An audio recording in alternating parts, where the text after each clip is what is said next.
Hello everyone, welcome back to my channel web concepts in Telugu. ఈరోజు వీడియోలో మనం call backs, promises and async await topics గురించి మాట్లాడబోతున్నాం.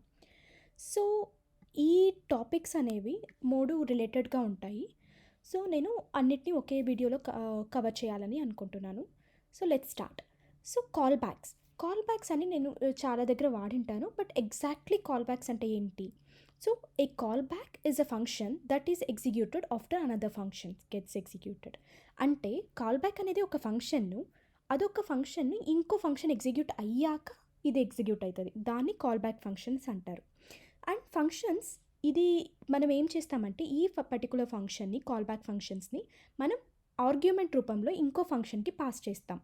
So functions that are used as an argument to another function are called callback functions. ఇప్పుడు మీకు example చూపిస్తాను. ఇక్కడ చూసినట్లయితే we have a function called divide by half. Sum ఉంది, ఇక్కడ math floor చేస్తున్నాం. సమ్ డివైడెడ్ బై 2, ఇది డివైడ్ బై హాఫ్ ఫంక్షన్. ఇది multiply by 2 function. So sum pass చేస్తున్నాం, సమ్ ఇంటూ 2 అని చేసుకుంటున్నాం. అండ్ ఫంక్షన్ ఇంకొక ఫంక్షన్ వచ్చేసి ఆపరేషన్ ఆన్ సమ్, ఇది మెయిన్ ఫంక్షన్. ఇందులో నంబర్ 1, నంబర్ 2 అండ్ ఆపరేషన్, మనకి ఏ ఆపరేషన్ కావాలో ఆ ఆపరేషన్ని పాస్ చేస్తున్నాం. సో ఇక్కడ ఒక వేరియబుల్ ఉంది, some equals to num1 plus num2. ఈ ఆపరేషన్ అనేది ఒక ఫంక్షన్కి వేరియబుల్ ఇక్కడ పాస్ చేస్తున్నాం, సమ్ని ఇక్కడ పాస్ చేసుకుంటున్నాం. సో మనము ఈ ఆపరేషన్ ఆన్ సమ్ అనేదాన్ని కాల్ చేసేటప్పుడు మనము 3 అని ఒక వాల్యూస్ పాస్ చేస్తున్నాం ఫర్ num1 అండ్ num2కి. అండ్ డివైడెడ్ బై ఆఫ్ అంటే ఈ ఫంక్షన్ని ఇందులో పాస్ చేస్తున్నాం. ఈ మెయిన్ గోల్ ఏమంటే ఇది వచ్చేసి డివైడెడ్ బై 2 బై ఆఫ్ అనేది కాల్ బ్యాక్ ఫంక్షన్. ఈ కాల్ బ్యాక్ మనకి ఈ ఫంక్షన్ ఎగ్జిక్యూట్ అయ్యాక ఎగ్జిక్యూట్ అవ్వాలి. సో ఈ ఫంక్షన్లో మనము some equals to num1 plus num2, ఈ ఆపరేషన్ అయ్యాక ఇది ఎగ్జిక్యూట్ అవ్వాలి కాబట్టి కాల్ బ్యాక్ రూపంలో పాస్ చేసుకుంటున్నాం. సో ఈ ఆపరేషన్ అనేది అంటే divide by of is a call back function in this case. Second కేస్లో సేమ్ మల్టిప్లై బై 2 అనేది call back function of this case. So మీకు ఇప్పుడు ఒక కాల్ బ్యాక్ అంటే ఏంటి అని మీకు ఎగ్జాంపుల్ అర్థమై ఉంటుంది. సో నెక్స్ట్ కమ్స్ ప్రామిసెస్ అని మీరు ఎక్కువ ఇంటర్వ్యూ క్వశ్చన్స్లో వింటూ ఉంటారు. Like what are promises and how do we handle promises, అంటే అసింక్ అవైట్ అంటే ఏంటి, అలాంటి క్వశ్చన్స్ ఎక్కువ అడుగుతూ ఉంటారు. సో ప్రామిసెస్ అనేది it is like enhancement of callbacks. ముందు మనకు ప్రామిసెస్ ఇంట్రడ్యూస్ చేసే ముందు ఓన్లీ కాల్ బ్యాక్స్తో మనం అసింక్రనస్ కోడ్ని రాసేవాళ్ళం. సో ఈ హ్యాండ్లింగ్ కాల్ బ్యాక్స్ యూస్ చేసుకునే అసింక్రనస్ యాక్చువల్ చేయొచ్చు, బట్ స్టిల్ మనకి చాలా అన్మేనేజబుల్ కోడ్ అవుతుంది. కొన్ని కేసెస్లో ఈ కాల్ బ్యాక్స్ యూస్ చేసుకొని ఇంప్లిమెంట్ చేయడం అనేది చాలా కష్టమవుతుంది. సో అప్పుడే మనము ప్రామిసెస్ ఇంట్రడ్యూస్ చేస్తాం. Promises are use to handle asynchronous operations. అంటే మనకు ఒక పర్టికులర్ ఆపరేషన్ అయ్యాక నెక్స్ట్ ఆపరేషన్కి వెళ్ళాలి, అందులో వచ్చిన వాల్యూని యూస్ చేసుకుని నెక్స్ట్ ఆపరేషన్ రన్ అవ్వాలి అంటే దానికి ప్రామిసెస్ యూస్ చేస్తాం. So promises are use to handle asynchronous operations in JavaScript. Before promises, callbacks were used to handle asynchronous operations, but due to limited functionality of callbacks, using multiple callbacks to handle asynchronous code can lead to unmanageable code. So నేను మీకు ఇప్పుడు ఏమైతే చెప్పానో అది ఇక్కడ రాసింది. So ఈ promises అంటే ప్రామిసెస్లో మనకి 4 స్టేట్స్ ఉంటాయి. అండ్ మెయిన్లీ ఈ స్టేట్స్ని యూస్ చేసుకొని మనం డిఫరెంట్ యూఐలో మనము డిఫరెంట్గా ఇంప్లిమెంట్ చేసుకోవచ్చు. లైక్ పెండింగ్ ఉన్నప్పుడు మనం లోడర్ చూపించడం, ఫుల్ఫిల్డ్ ఉన్నప్పుడు సక్సెస్ మెసేజ్, రిజెక్ట్ అయినప్పుడు మనకి ఎర్రర్ మెసేజ్ చూపించడం, అలాంటి దానికి ఈ స్టేట్స్ మనకి చాలా హెల్ప్ అవుతాయి. సో సెటిల్డ్ అనే స్టేట్ మనం ఎక్కువ వాడము, బట్ ఇన్ కేస్ వాడితే మనం యూస్ చేసుకోవచ్చు. సో వీ హ్యావ్ పెండింగ్ అంటే it is a initial state of promise. Initial state అంటే ఒక్క వర్క్ స్టార్ట్ అవుతుంది, ఆపరేషన్ స్టార్ట్ అయ్యింది అనే దాన్ని పెండింగ్ స్టేట్ అంటారు. పెండింగ్ అయ్యాక మనకి ఎయిదర్ ఫుల్ఫిల్డ్ అవుతుంది ఆర్ రిజెక్ట్ అవుతుంది. మనకి ఆపరేషన్ సక్సెస్ అయితే ఫుల్ఫిల్డ్ అవుతుంది, ఆపరేషన్ ఎర్రర్ వస్తే రిజెక్ట్ అవుతుంది. అండ్ సెటిల్డ్ అంటే ఎయిదర్ ఫుల్ఫిల్డ్ ఆర్ రిజెక్ట్ రెండు అయిపోతే దాన్ని సెటిల్డ్ స్టేట్ అంటారు. సో మీకు ప్రామిస్కి ఒక ఎగ్జాంపుల్ తీసుకొని చూపిస్తాను. And before that I will tell you, like ప్రామిస్లో మనకి 2 కాల్ బ్యాక్స్ ఉంటాయి. ప్రామిస్ ఒక న్యూ కీవర్డ్, న్యూ ప్రామిస్ అని ఇట్లా ఇంట్రడ్యూస్ చేస్తాము.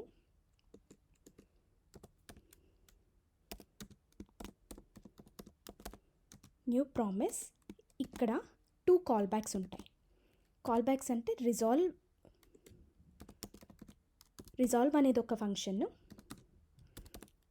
రిజెక్ట్ అనేది ఈ టూ కాల్ బ్యాక్స్ని మనం ప్రామిస్లో పాస్ చేసుకుంటున్నాం. సో మీకు ఎగ్జాక్ట్గా ఎట్లా ఇవి రెండు వర్క్ అవుతుంది అనేది ఎగ్జాంపుల్తో ఎక్స్ప్లెయిన్ చేస్తాను. Okay, year is an example for promises.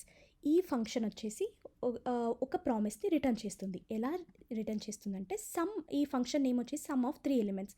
Main intention of this function ఏమంటే మనము ఈ ఎలిమెంట్స్ అనేది ఒక అరే పాస్ చేసుకుంటున్నాం. ఇందులోని ఎలిమెంట్స్ అరే length if it is greater than 3 ఉంటే మనం రిజెక్ట్ చేయాలి. లెస్ దెన్ 3 ఉన్నప్పుడు మనము ఆల్ ఎలిమెంట్స్ ఇన్సైడ్ దట్ అరేని సమ్ చేయాలి. అది main intention of this function. So ఇక్కడ నేను ప్రామిస్ రిటర్న్ క్రియేట్ చేసుకుంటున్నా. ఇక్కడ న్యూ ప్రామిస్ క్రియేట్ చేసుకొని ఇందులో 2 కాల్ బ్యాక్స్ రాసుకుంటున్నా, resolve and reject and resolve are the 2 call backs which I told you before. And ఈ రిజాల్వ్ వచ్చేసి మనము సక్సెస్ సినారియోలో రాసుకుంటున్నాం. సక్సెస్ అంటే ఇప్పుడు elements dot length is less than or equal to 3 ఉన్నప్పుడు సక్సెస్ సినారియో. అక్కడ కిందికి వెళ్ళి ఆ ఎలిమెంట్స్ అన్నిటిని యాడ్ చేసి సమ్ని క్యాలిక్యులేట్ చేసి రిజాల్వ్ చేసుకుంటున్నాం. రిజెక్ట్ అంటే suppose elements length is greater than 3 ఉన్నప్పుడు మనము దీన్ని రిజెక్ట్ చేస్తున్నాం. Only 3 elements are less are allowed అని మనము మెసేజ్ పంపిస్తున్నాం. సో ఈ ప్రామిసెస్ని ఇందులో ఉన్న వాల్యూని మనం ఫెచ్ చేసుకోవాలంటే there are 2 types. To consume the promise value, we have 2 types. First one is then and catch method and the second one is async and await. So first వచ్చేసి then and catch చూపిస్తాను. Same ఈ ఫంక్షన్ని తీసుకుంటున్నా, ఈ ఫంక్షన్ని call చేస్తున్నా. I'm passing అరే 1 2 3 dot then ప్రామిస్ని ఎప్పుడు మనము కన్జ్యూమ్ చేసుకోవాలంటే డాట్ దెన్ యూజ్ చేయాలి. ఇక్కడ మనము రిజల్ట్ వస్తుంది. Result console dot log result. ఒకవేళ మనకి ఎర్రర్ వస్తే ఎర్రర్కి క్యాచ్ సినారియో రాయాలి. క్యాచ్కి ఎప్పుడు మనకి ఎర్రర్ మెసేజ్ ప్రింట్ అవుతుంది. So console dot log error. So మనం ఇప్పుడు రన్ చేద్దాం. ఇక్కడ చూసినట్లయితే ఇది పాస్ అయింది సినారియో. ఎందుకంటే నెంబర్ ఆఫ్ ఎలిమెంట్స్ ఇస్ 3 కన్నా ఎక్కువ ఉంటే రిజెక్ట్ అవుతుంది. ఒకవేళ 3 ఆర్ 3 కన్నా తక్కువ ఉంటే పాస్ అవుతుంది. కాబట్టి మనకి సమ్ రిజాల్వ్ అయింది. సో ఈ రిజాల్వ్ స్టేట్లో మనకి 1 + 2 + 3 యాడ్ అయ్యి మనకి ఇక్కడ sum value resolved value print చేస్తుంది. అంటే దెన్ మెథడ్ వర్క్ అయింది. సో దీన్ని రిజెక్ట్ చేసి చూపిస్తా. సపోజ్ నేను ఇంకో ఎలిమెంట్ పాస్ చేస్తున్నా 4. So number of elements are 4. So elements dot length is greater than 4. ఇది ఇప్పుడు రిజెక్ట్ చేయాలి. సో ఇక్కడే రిజెక్ట్ వాల్యూ వస్తుంది. ఇది రిజెక్ట్ అయింది. So this is how we consume the promise. మనకి అసింక్ అండ్ అవైట్ అనేది ఇంకొక ఇంపార్టెంట్ టాపిక్. అది ఎప్పుడు వాడాలి అంటే సపోజ్ మనకి ఈ వాల్యూ ఏదైతే ఉందో ఈ సమ్ మనకి యూజ్ చేసుకోవాలి.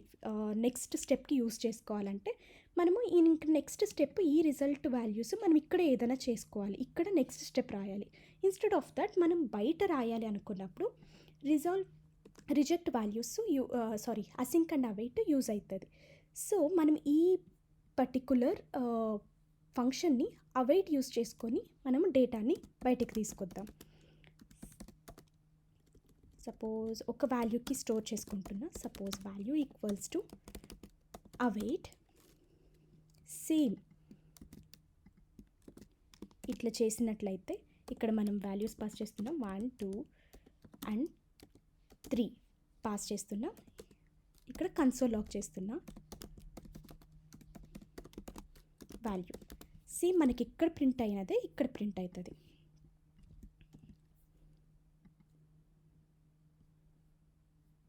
Console log, spelling mistake. ఇక్కడ చూడండి, సమ్ హ్యాస్ క్యాలిక్యులేటెడ్ వాల్యూ 6.